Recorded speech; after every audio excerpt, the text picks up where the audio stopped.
Ladies and gentlemen, hello, how are you? Como é que vocês estão? Como é que vocês têm passado? Tudo jóia? Tudo tranquilo com vocês? Eu sou o professor Kenderson Araújo e hoje nós vamos dar início a mais uma aula de interpretação de textos voltado para concursos públicos, ok? Nas últimas aulas nós passamos aí pelas estratégias de leitura, né? O que seriam isso? Seriam medidas que nós podemos adotar para a interpretação de texto de uma maneira mais efetiva, né? Digamos assim.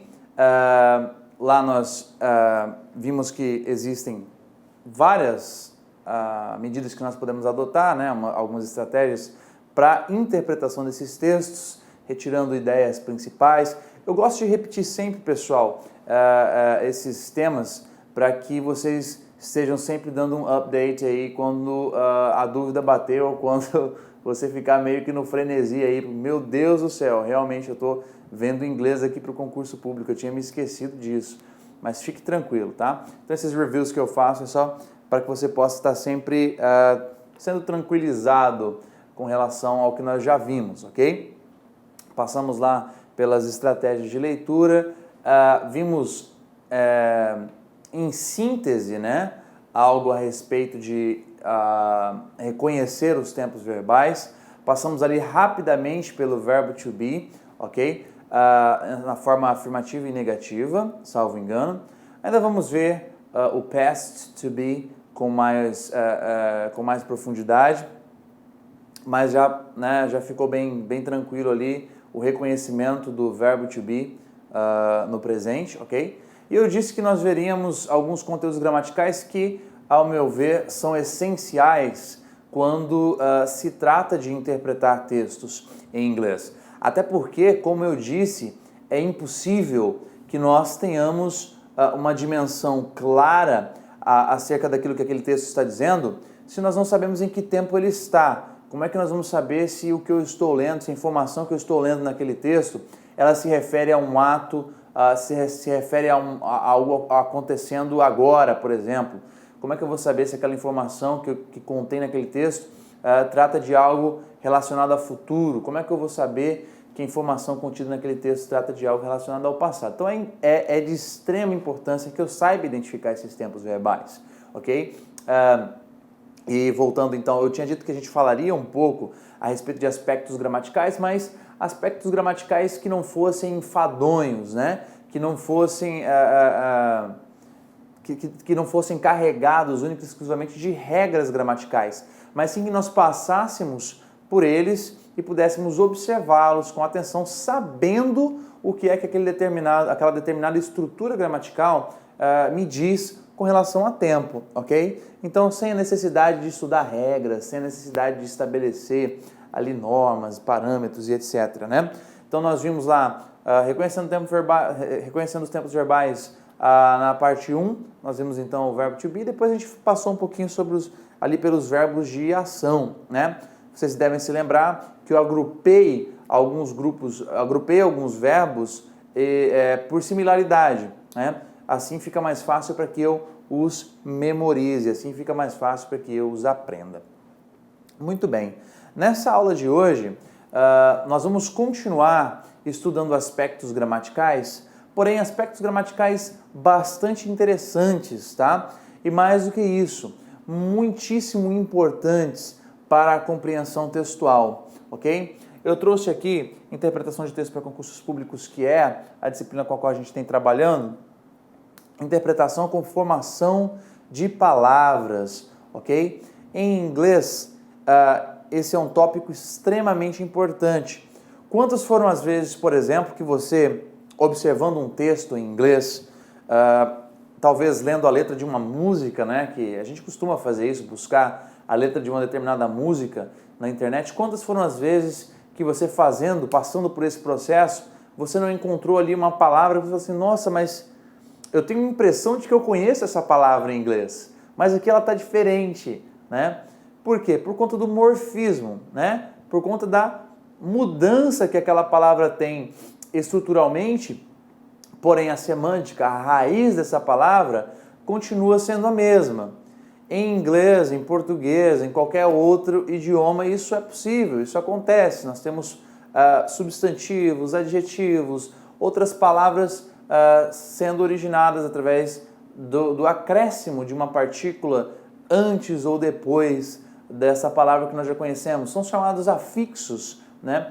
E a gente vai passear um pouco sobre eles, entendendo a sua importância quanto se dando a respeito no aspecto da interpretação de texto, tá? Então, hoje nós vamos ver, essa aula ela vai ser dividida em algumas partes para que essa compreensão seja mais tranquila, para que você possa entender, ter um tempo tranquilo aí para você poder assimilar essas questões sem se preocupar, ok? Bom, primeiro então nós vamos lá para a parte 1 desse módulo 2, ainda dentro desse contexto gramatical, nós estamos no módulo 2, ok? Que é essa parte onde a gente toca um pouquinho na gramática voltada para estruturas, né? Então vamos lá. Bom, para interpretar melhor alguns textos em inglês, é bom que a gente saiba alguns elementos gramaticais do vocabulário. Não é necessário que estejamos absolutamente alinhados com todas as estruturas gramaticais, mas conhecer algumas delas facilita a compreensão textual. Isso aqui eu já tenho dito para vocês, né, há algum tempo. Não preciso entender tudo, porém estar familiarizado com essas estruturas gramaticais é um coringa que você vai ter aí com certeza, ok? E como eu tinha dito, né, essas estruturas, por exemplo, das variáveis de palavras, ora, se você não conhece aquela palavra, quem dirá o acréscimo daquela partícula naquela palavra, né? Fica confuso, fica difícil para você compreender, para você interpretar um texto, tá? Bom, então dentro dessa aula, dentro desse aspecto, eu trouxe algumas dicas, ok? Eu elenquei elas, se não me engano, são 7 ou 8 dicas que nós podemos incrementar e aplicar ainda as estratégias de leitura que nós já vimos, ok? The reading strategies, ok? Lembrando, skimming, scanning, repeated words, cognate words, ok? Bom, vamos dar uma passadinha aqui, então, por essas dicas e vendo essas estruturas ao mesmo tempo, ok? Para ficar bem dinâmico. Então, vamos lá. Primeiro, procure identificar os elementos essenciais da oração, tá? Isso aqui eu estou falando de uma maneira já de um estudo mais semântico, de um estudo mais voltado para o reconhecimento de elementos gramaticais no texto, tá?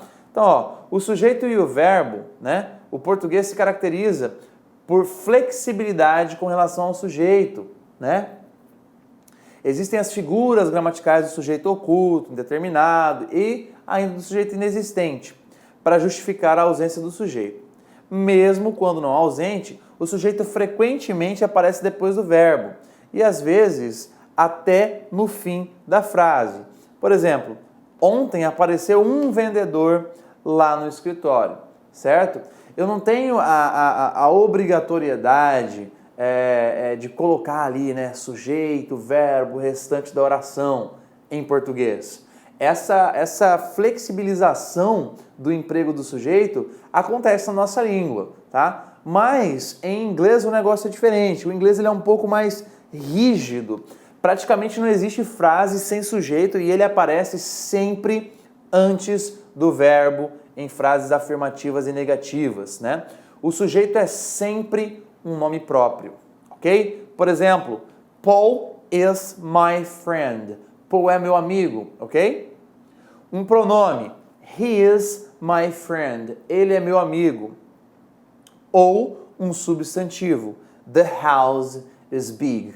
Ou seja, em inglês nós vamos ter essa facilidade, digamos assim, de encontrar a estrutura gramatical de uma frase, ok? Ela sempre vai ser constituída dessa forma, sujeito, verbo, restante da frase, ok? Salvo raríssimas exceções, ok? E quando eu digo raríssimas, são raras mesmo, ok? Tipo, 98% das vezes, 99% das vezes, a estrutura que prevalece é sujeito, verbo, restante da frase, tá?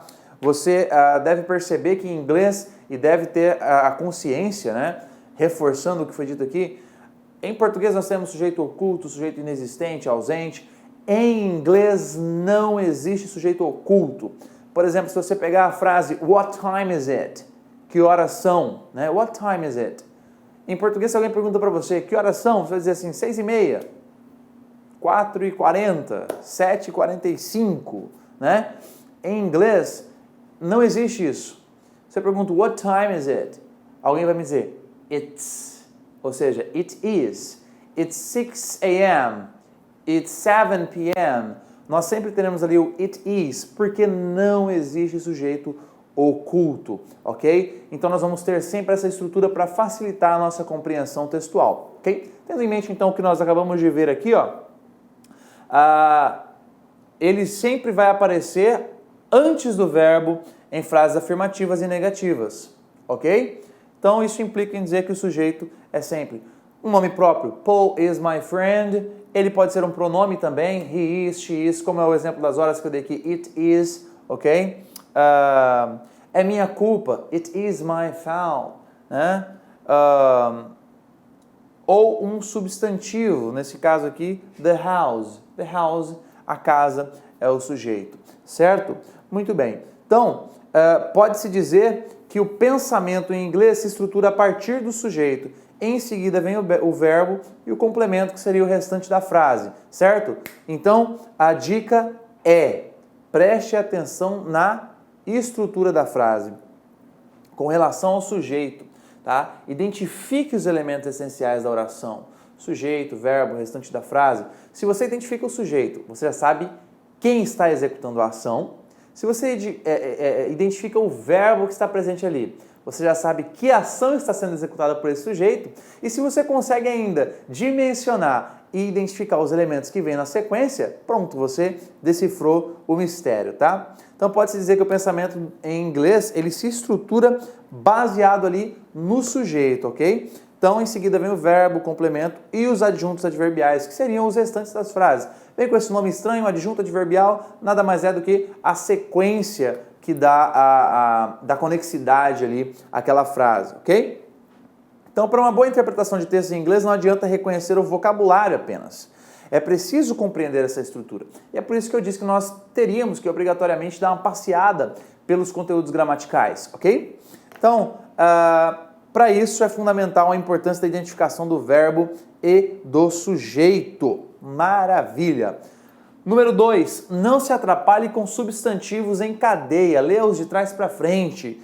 Na verdade eu coloquei leia-os de trás para frente, mas isso aqui você tem que fazer ali um mise-en-scène com as frases em inglês. Nós estamos acostumados com uma estrutura, né, de nomenclaturas aí dentro das frases, mas, aliás, de nomenclaturas não, uma cadeia, né, dentro das frases, o que está conectado ali, especialmente com relação ao substantivo, adjetivo, né? Em inglês as coisas não funcionam exatamente como no português, afinal de contas estamos falando de um outro idioma, né, pessoal? Por exemplo, a ordem normal em português é substantivo e adjetivo. Substantivo, casa, adjetivo, grande.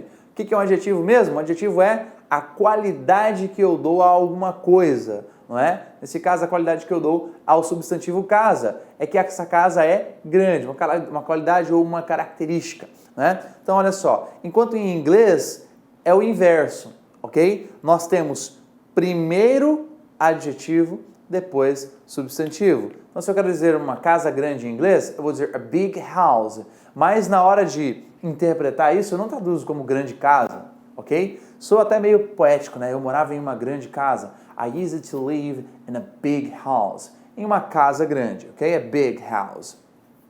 Então, nós não podemos nos atrapalhar com esses substantivos aí em cadeia. Nós temos uma frase ali cheia de substantivos e adjetivos. E aí? O que é que vem primeiro? O que esse cara está falando? Como é que está isso aqui? Qual que é a ordem que eu conecto essas palavras? Além disso, qualquer substantivo em inglês é potencialmente um adjetivo, certo?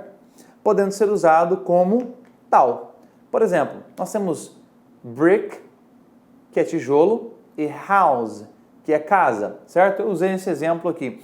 Eu ia destacar, né, colocar ele inteiro aqui na frase, mas vocês têm disponível aí também para vocês, mas acho que só encheria um slide, não é necessário.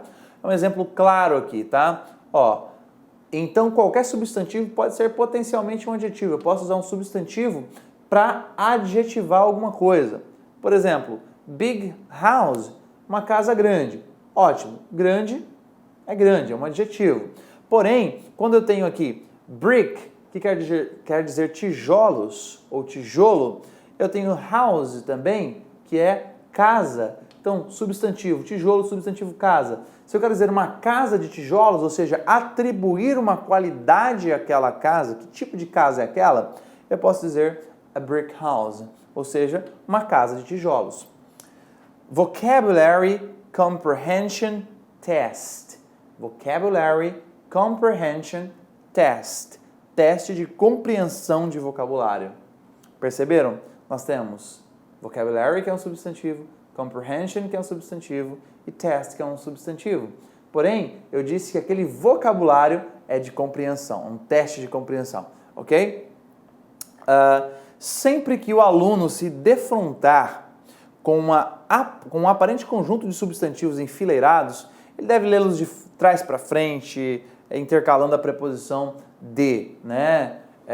Por exemplo, aqui ó, nós colocamos teste de compreensão de vocabulário, né? É isso que estou dizendo para vocês.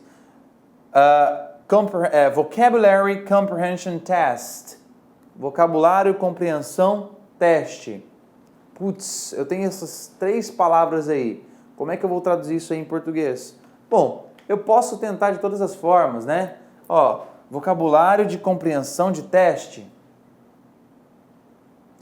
Teste de compreensão de vocabulários. Compreensão de teste de vocabulário. Qual deles aí ficaria mais harmônico? Qual deles aí me daria maior clareza na compreensão, na desmistificação dessa frase, né? Teste de compreensão de vocabulário. Não soa muito melhor do que vocabulário de teste de compreensão? É muito mais claro? Então a sugestão é essa. Uma vez que você tem uma sequência grande de palavras ali que você identifica, e pode ter sim uma ou outra que você não identifica, e com certeza isso não vai fazer uma diferença tão grande na compreensão geral, tá? Então preste atenção nesses aspectos e você vai se dar bem, eu tenho certeza que você vai se dar bem. Mas vamos lá, vamos avançar, certo? Então vai intercalando e colocando a preposição de, ok? Todas as vezes que você adotar essa medida, você vai perceber que a frase, o parágrafo, a linha, aquilo que você está lendo, vai se organizar de uma maneira muito mais tranquila no quesito de compreensão dentro da sua cabeça aí, ok? E não trabalhe com tradução, ok? Tente o máximo na sua vida esquecer o termo tradução, tá?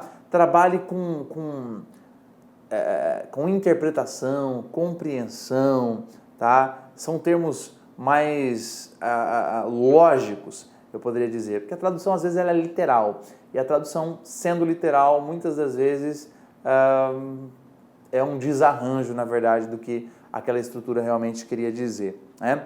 Um exemplo disso, você já experimentou pegar um texto inteiro em inglês e jogar ele no Google Tradutor, ou em qualquer outra ferramenta de tradução disponível na internet? Você vai perceber uma bagunça, não é? Por quê? Porque não existe um tradutor que seja capaz de pegar uma expressão, de pegar algo idiomático, por exemplo, né? E traduzir de maneira que seja compreensível. Um ditado, por exemplo, vai falar lá, tire seu cavalo da chuva. Você coloca em inglês lá, take your little horse from the rain, isso aí não faz o menor sentido, né? Então não trabalhe com essa estigma de que isso tem que ser traduzido literalmente, ok? Isso se encaixa dentro dessa segunda dica que eu estou dando para vocês aqui, tá? De não se atrapalhar com substantivos, tá? Então, agora, cuidado com o sufixo ing. Opa, já apareceu aqui a palavra, ó. Sufixo ing. Bom, o leitor principiante tende a interpretar o sufixo ing unicamente como gerúndio. Por que que isso acontece, Teacher Kenny? Por que que isso acontece? Porque lá na escola, lá no primário, você que não participou, não fez uma escola de idiomas, o seu professor disse para você assim, olha, nós temos a estrutura de gerúndio em inglês, tá? E ela se dá pelo acréscimo do ing. Então, play, jogar, to play, o verbo jogar. Playing, jogando. Sim ou não? Study, estudar. Studying, estudando. E aí você ficou com isso na cabeça, que todas as vezes que tivermos a presença do ing vai ser gerúndio, mas preste muita atenção. Perigo! Quando na maioria das vezes ele aparece como forma aparece como forma substantivada do verbo ou ainda como adjetivo, tá? Como assim substantivada, Kenny? Bom, se a palavra terminada em ing for um substantivo, ela poderá figurar na frase como sujeito, tá? Calma lá, fica tranquilo. Jamais poderá ser interpretado como sujeito nem como complemento, ok? Enquanto se ela for um verbo no gerúndio, tá? Então, se a palavra terminada com ing for um substantivo, ela pode aparecer como sujeito, tá? Agora, se ela for um verbo no gerúndio, ela jamais vai ser interpretada como sujeito, nem como complemento, tá? Esse é um detalhe que muito frequentemente compromete seriamente a compreensão do texto, tá? Você vai e confunde. Peraí, isso aqui é um verbo no gerúndio?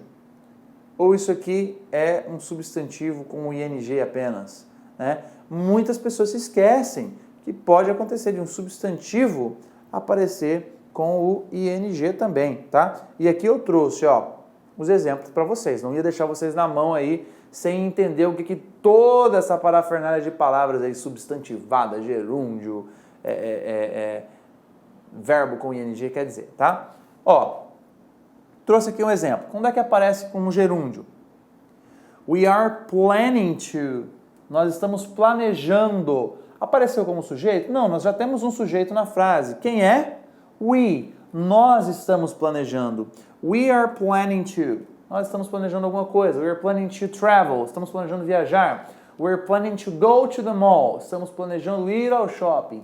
E assim sucessivamente. What are you doing? O que você está fazendo? Temos a presença do ing aqui no doing, mas também temos o sujeito aqui que é you, ok? Noun. Agora, quando é que ele vai aparecer como um substantivo? Esse ing vai aparecer como um substantivo. Temos aqui, ó, he likes fishing and camping and hates accounting, ok? E também temos this apartment building is new.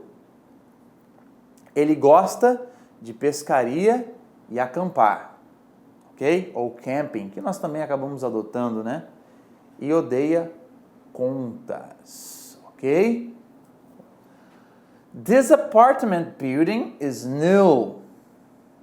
Este apartamento é novo. This apartment building. Aí temos a presença do ing lá. Algumas pessoas já se desesperam, não é? This apartment building, oh my God, what is it? O que é isso? Esse ing aqui, né? Então esse apartamento é novo. Então ele apareceu aqui como substantivo pra gente, nas duas palavras, ok? E como adjetivo? He likes fishing and camping and hates accounting, ok? Ele gosta de pescar, de acampar, ok? E odeia contas, contabilidade. That was a frightening explosion. Aquela explosão foi assustadora. Assustadora. Foi uma explosão? Foi. De que tipo foi essa explosão?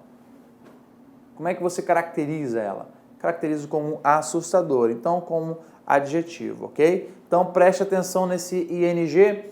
ing é algo que nós vamos falar depois, dentro do conteúdo gramatical ainda, né? E você vai ficar fera, você nunca mais na sua vida vai confundir ing com gerúndio apenas, ok? Então, fique tranquilo, nós vamos ver isso daí nas nossas próximas aulas, certo? O que mais?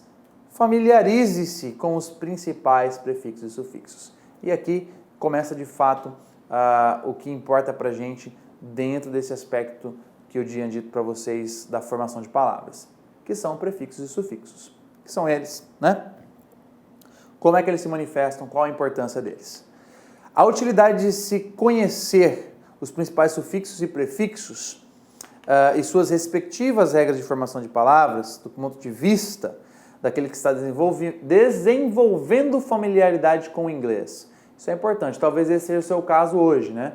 Talvez você está passando por esse período de aulas aqui para prestar o seu concurso, agora aí o concurso do Banco do Brasil, por exemplo, que voltou a pedir inglês, né? E você está começando a desenvolver essa familiaridade com o inglês, tá? Ela é importante, tá? Por quê? Porque ela consiste no fato de que esse conhecimento permite a identificação da provável categoria gramatical, mesmo quando não se conhece a palavra no seu significado, o que é de grande utilidade na interpretação de texto, tá? Eu diria, inclusive, de grandíssima. Olá, meus amigos! Olá, minhas amigas! Gostou da aula do professor Kenderson Araújo? Quer continuar assistindo? Então acesse o nosso site lacconcurso.com.br. Lá nós temos a melhor preparação do concurso do Banco do Brasil. Pode ter certeza, o nosso site é um site especializado em carreiras bancárias. Sabe quanto custa o nosso curso completaço? Apenas R$ 25 por mês, exatamente. Menos que R$1 por dia, você vai ter acesso a uma preparação top de linha. 10 mensalidade de 25, só aqui no Lá Concurso. Espero você.